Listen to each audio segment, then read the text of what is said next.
¿qué les podríamos decir a todas estas personas que están un poco más, que son un poco más dogmáticas tal vez en el tema de la religión?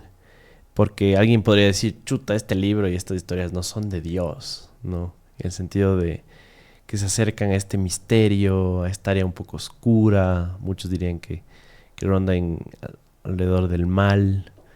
Em, ¿qué, qué, qué le podrías decir a todas estas personas? Porque entiendo que también tu enfoque siempre ha sido liberal, ¿no? Ujú. Incluso cuando has escrito sobre Dios. Sí, es un libro muy difícil para mí también, porque, claro, yo mismo me tengo que cuestionarme, ¿no?, sobre el tema. Pero lo paranormal existe. Y de hecho no está reñido con la Biblia.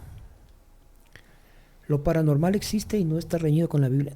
Tan no está reñido con la Biblia que nosotros oramos a los muertos, los católicos, porque pensamos que están vivos, porque sabemos que están vivos, porque creemos que Jesús resucitó y por lo tanto Él está. Y hay toda esta línea, ¿no?, esta tradición de las ánimas benditas, del purgatorio y ni sé cuánto.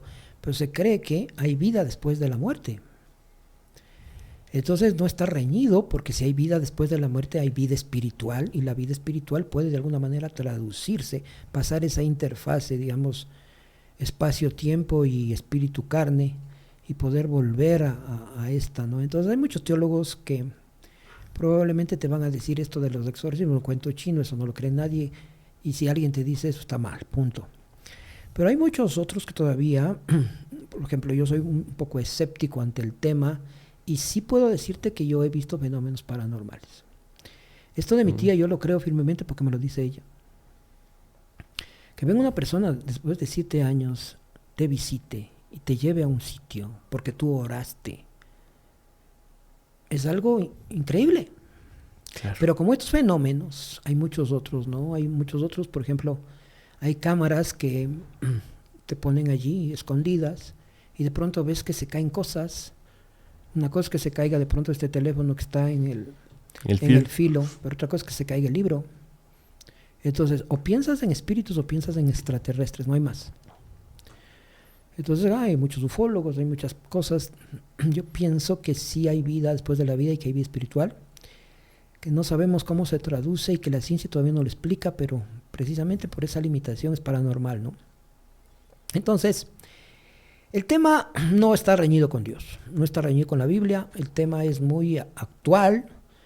En la Biblia se narra muchos exorcismos que hizo Jesús, que muchos teólogos te pueden decir a ti, esto es una metáfora, eso es un cuento, eso es solamente para decir que Jesús era un buen sanador y que curaba.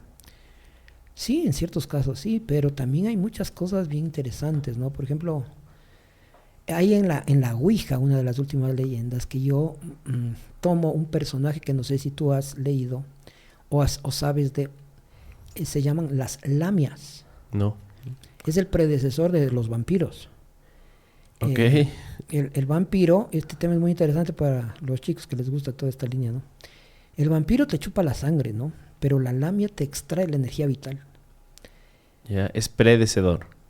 Sí, predecesor. Predecesor, perdón. Del vampiro actual. Y entonces yo le oí, bueno, he oído en varios lados, pero uno de los que más me impresionó fue un libro de Eliezer Salzman, ecuatoriano que murió hace poco. Excelente escritor, que tiene uno de los libros donde habla de las famosas lamias, un libro de terror que tiene.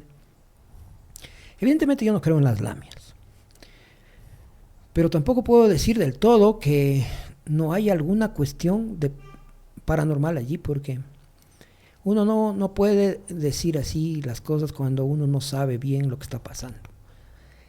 Pero yo utilizo esa lamia para la Ouija. Entonces esta lamia se enrola en una rata.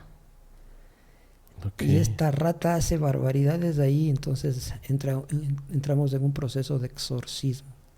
Que a la larga el exorcismo es sacar el mal de ti, es sacar el diablo de ti, porque el diablo es enfermedad. Porque ¿qué es lo que pasa?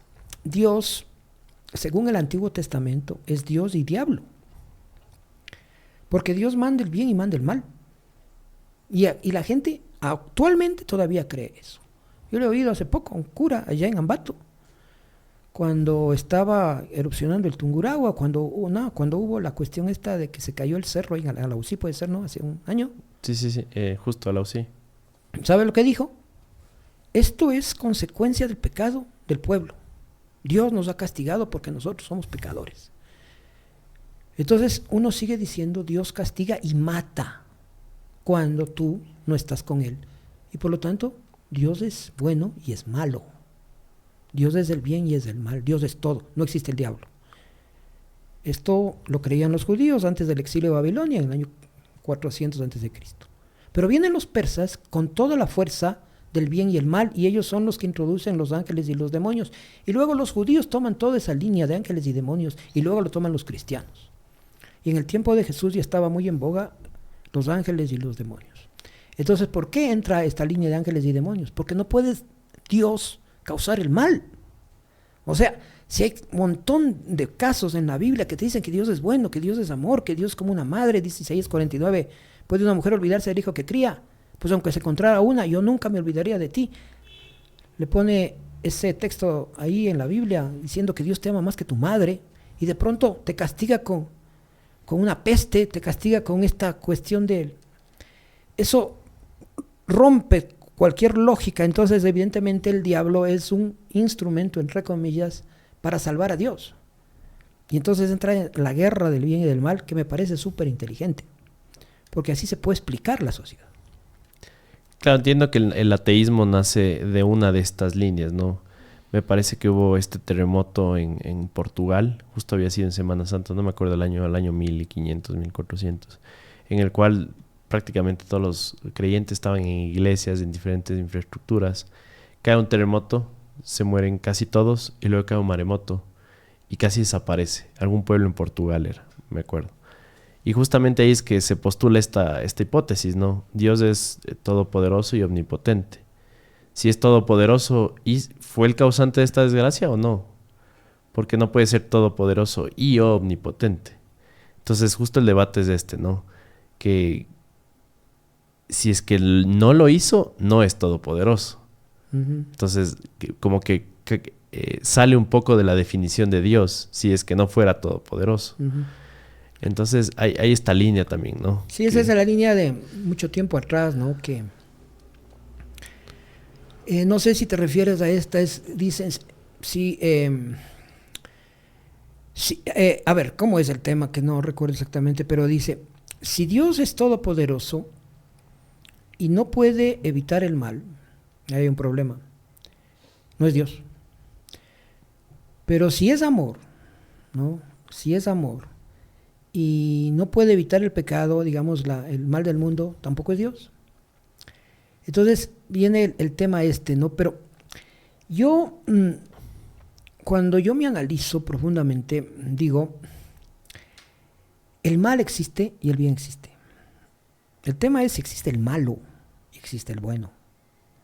Si existe el malo, digamos, espiritualmente llamado diablo o Satanás, y existe el bueno espiritualmente llamado Dios o Jesús.